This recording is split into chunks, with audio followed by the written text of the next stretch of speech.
Come on guys, നമുക്ക് കുറച്ച് hearts ഉണ്ടാക്കാം. ഞാൻ ഇവിടെ എടുത്തിരിക്കുന്നത് സ്റ്റിക്കി നോട്ട്സ് ആണ്. സ്റ്റിക്കി നോട്ട്സ് തന്നെ വേണമെന്നൊന്നുമില്ല. ഒരു പേപ്പർ സ്ക്വയർ ഷേപ്പിൽ കട്ട് ചെയ്തെടുത്താൽ മതി. എന്നിട്ട് അതിനെ ഫസ്റ്റ് ഹാഫ് ആക്കി മടക്കണം. എന്നിട്ട് അത് നിവർത്തിയിട്ട് വീഡിയോയിൽ കാണുന്ന പോലെ താഴെ മടക്കുക. എന്നിട്ട് അതിനെ വീണ്ടും ഹാഫ് ആക്കി മടക്കുക. അത് കഴിഞ്ഞ് നമ്മുടെ ആ ഓപ്പൺ ആയിട്ടുള്ള പോർഷനില്ലേ, അവിടെ നിന്ന് താഴേക്ക് ഇങ്ങനെ കോൺ ഷേപ്പിലൊന്ന് മടക്കി കൊടുക്കുക. അങ്ങനെ അപ്പുറത്തും ഇപ്പുറത്തും ചെയ്യണം. അത് കഴിഞ്ഞ് വീഡിയോയിൽ കാണുന്നത് പോലെ അതിനെ ഒന്ന് ഹാഫ് ആക്കി മടക്കുക.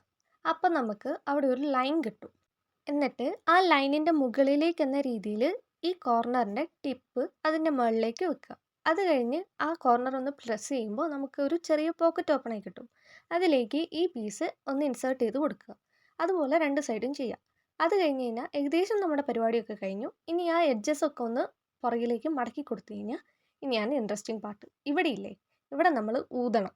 ഊതി കഴിയുമ്പോൾ നമുക്ക് ആ ഹാർട്ട് നല്ല ബൾജ്ഡ് ആയിട്ട് കിട്ടും. എന്നിട്ട് അതിൻ്റെ മേലെ ജസ്റ്റ് ഒന്ന് കൈവച്ച് പ്രസ് ചെയ്ത് കൊടുത്തു കഴിഞ്ഞാൽ നമുക്ക് ആ ഹാർട്ടിൻ്റെ പെർഫെക്റ്റ് ഷേപ്പും കിട്ടും.